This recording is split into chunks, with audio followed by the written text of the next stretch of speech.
Good morning, viewers. I have come back with a new video on Exine structure as the fifth lecture for my series of lectures that were going on the subject Palynology, the subject which deals with pollen grains and spores.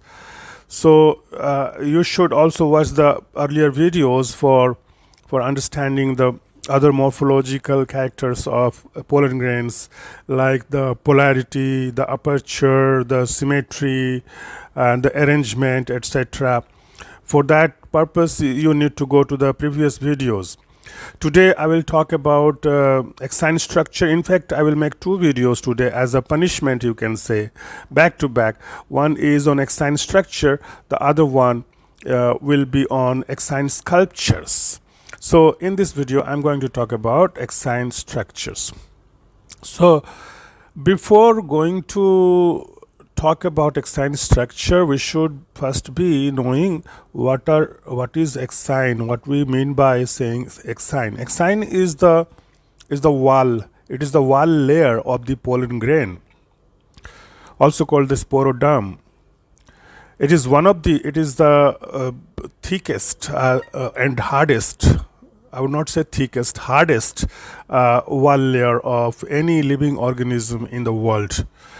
And because of its chemistry, we will talk about that also. Not today, in some other lecture. So here you can see a diagram.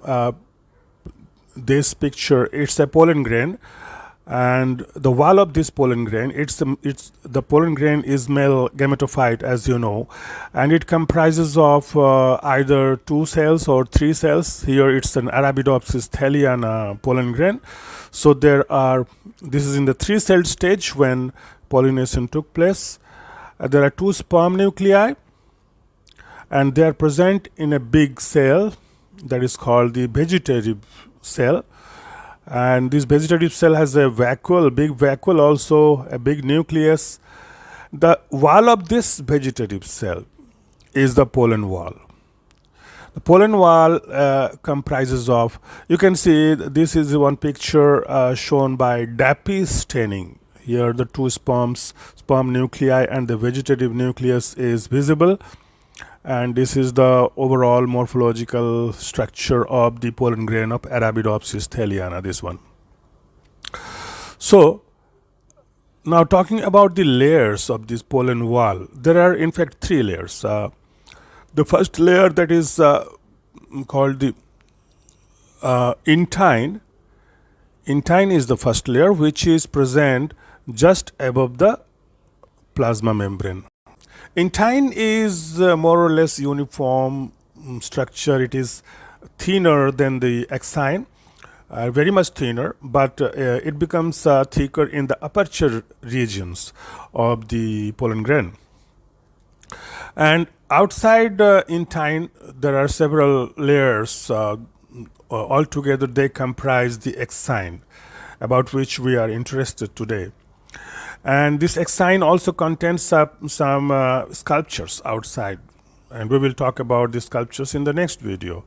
So this is exine, and the third layer, which is present not in all but most pollen grains, that is called the pollen coat, also called the pollen kit or tryphine. If you talk specifically, tryphine is restricted to Brassicaceae family. However, it has been loosely treated that tryphine and pollen kit are similar structure.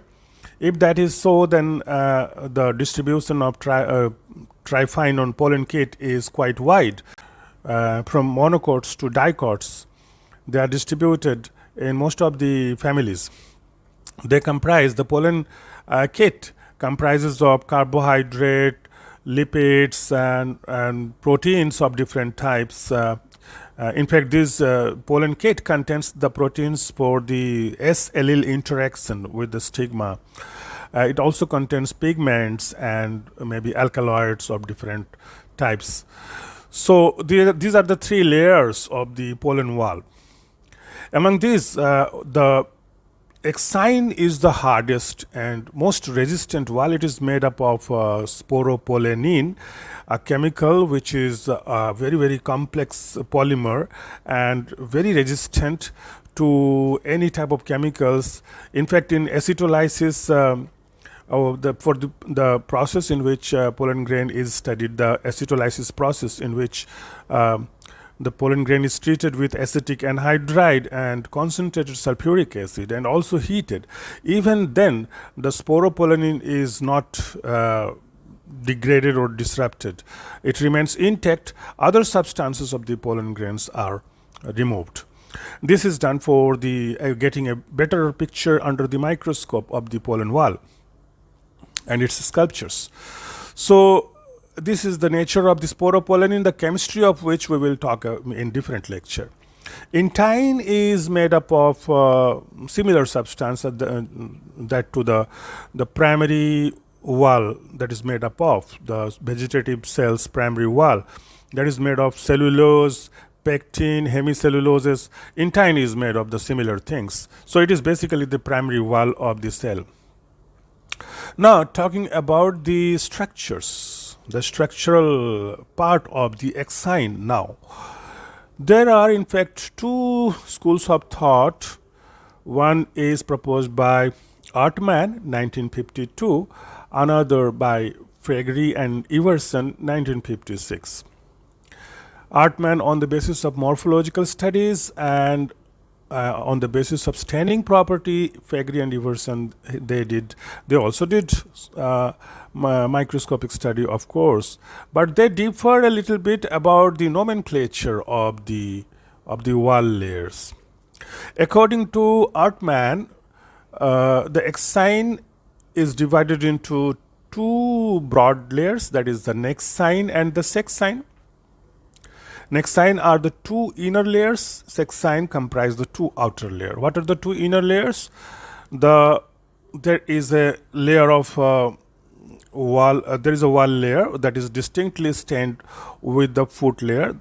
That's why this basal layer that has been divided into two sublayers. The inner layer is called endonexine, just outside the intine, and next to endonexine is ectonexine. You can see here endonexine and ectonexine. These comprise the nexine. The foot layer is called the ectonexine. And above the foot layer, there are many column-like structures. Those are called Baculi. And the pollen coat or the tryphine is in fact embedded within these cavities of the Baculi with the gaps between the columns, and they make the viscous substance in which the insects get the pollen grains stick to the insect's body for the purpose of pollination. So that is different story. We were talking about the exine structure. So the next two layers, the Baculi, is the inner layer of sexine, also called endosexine, and the roof on the Baculi.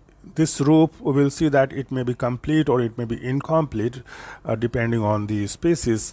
So this roof-like structure is called tectum, and this tectum is called ectosexine. So sexine comprises of the endosexine, that is the bacular layer or columnar layer, and the ectosexine, that is the tectum.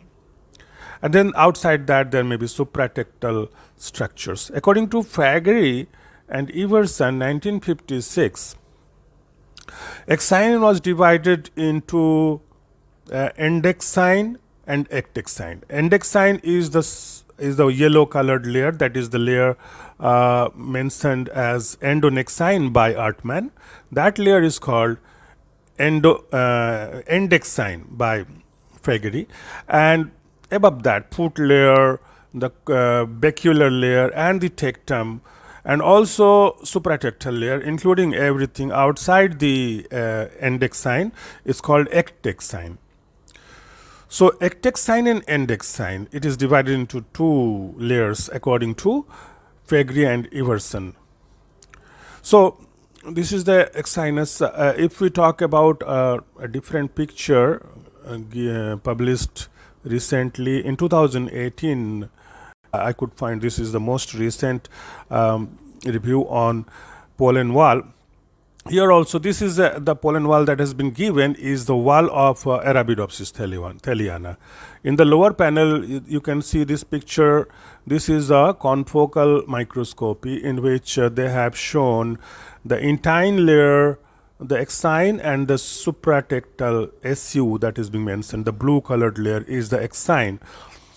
And so this is the confocal microscopy. The supratectal spines are visible. This is a transmission electron microscopic view.